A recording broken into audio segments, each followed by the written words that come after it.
ଗୋବିନ୍ଦ ଅଜା।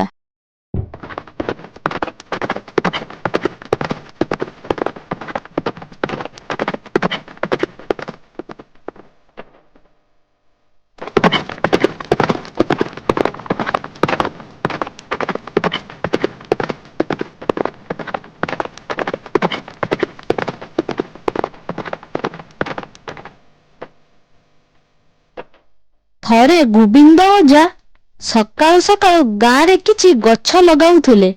ସେହି ସମୟରେ ସେହି ରାଜ୍ୟର ରାଜା ଯାଉଥିଲେ। ରାଜା ବେଶ ପୋଷାକ ବଦଳେଇ ରାଜ୍ୟବାସୀଙ୍କର ସମସ୍ୟା ଜାଣିବା ପାଇଁ ଗାଁ ଗାଁ ବୁଲୁଥିଲେ। ରାଜା ଦେଖିଲେ ଗୋଟିଏ ଲୋକ କିଛି ଗଛ ଲଗାଉଛି। ସେ ଲୋକଟି ବୁଢା ହୋଇଯାଇଥିଲା। ତାପରେ ବି ସେ ବେଶ ଆନନ୍ଦରେ ଗଛ ଲଗାଉଥିଲା। ଏସବୁ ଦେଖି ରାଜାର ମନରେ ଦ୍ୱନ୍ଦ୍ୱ ଆସିଲା।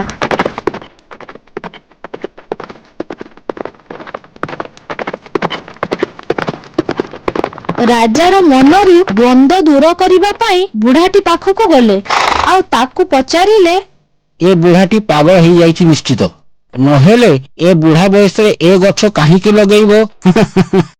ଏ ଗଛ କେବେ ବଡ ହେବ ଆଉ କେବେ ଫଳ ଦେବ? ଆଉ ଏ ଗଛରେ ଫଳ ହେବା ବେଳକୁ ଏ ବୁଢା ବଞ୍ଚିଥିବ ତ?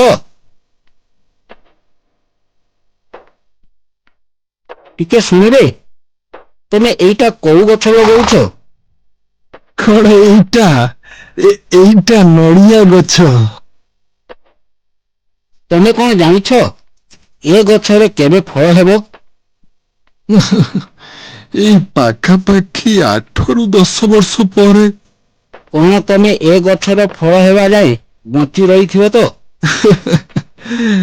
ନା, କିନ୍ତୁ ମୋ ନାତୁ ନାତୁଣୀ ଏ ଗଛର ଫଳ ନିଶ୍ଚିତ ଖାଇବେ।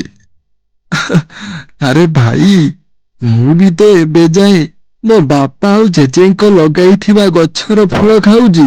ସେଇଠି ଦେଖ, ସେଇ ଯୋଉ ଆମ୍ବ ଗଛଟି ଅଛି, ସେଇଟା ମୋ ଜେଜେବାପା ଲଗେଇଥିଲେ। ରାଜା ବୁଢାର ଏସବୁ କଥା ଶୁଣି ମନର ସବୁ ଦ୍ୱନ୍ଦ୍ୱ ଦୂର ହୋଇଗଲା। ଆଉ ବୁଢାର ଏଭଳି ଚିନ୍ତାଧାରା ଦେଖି ରାଜାର ମନ ପ୍ରସନ୍ନ ହୋଇଗଲା। ଠିକ ଅଛି ଆଜ୍ଞା, ମୁଁ ତାହେଲେ ଏବେ ଆସୁଛି। ରାଜା ଏତିକି କହି ସେଠୁ ଚାଲିଗଲେ।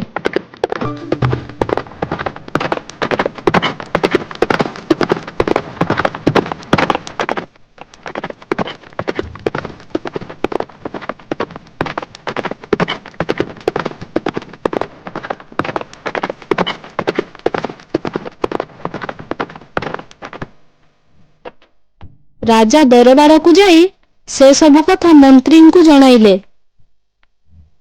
ମହାମନ୍ତ୍ରୀ, ଆମ ରାଜ୍ୟରେ ବି ଏମିତି ପ୍ରଜା ଅଛନ୍ତି ଯେଉଁମାନଙ୍କର ଚିନ୍ତାଧାରା ଆମ ରାଜ୍ୟର ଆଗାମୀ ଭବିଷ୍ୟତର ଉପକାର ପାଇଁ। ମୁଁ କିଛି ବୁଝିପାରିଲିନି ମହାରାଜ। ଏଥିରେ ବୁଝିବାରେ କଣ ଅଛି? ମୋ ମତରେ ଏଭଳି ଲୋକଙ୍କୁ ରାଜଦରବାରରେ ସମ୍ମାନିତ କରିବା ଦରକାର। ମହାରାଜ, ଆପଣ ଯେ କାହା ପ୍ରଶଂସା କରୁଛନ୍ତି ଆଉ କାହାକୁ ସମ୍ମାନିତ କରିବା ପାଇଁ ଚାହୁଁଛନ୍ତି, ମୋ ମୁଣ୍ଡରେ କିଛି ପଶୁନାହିଁ। ତେଣୁ ଶ୍ୟାମୁ, ମତେ ଆଉ ଦ୍ୱନ୍ଦ୍ୱରେ ପକାନ୍ତୁ ନାହିଁ। ସବୁ କିଛି ଖୋଲିକି କୁହନ୍ତୁ। ରାଜା ମନ୍ତ୍ରୀଙ୍କୁ ସବୁ ଘଟଣା ଜଣାଇଲେ।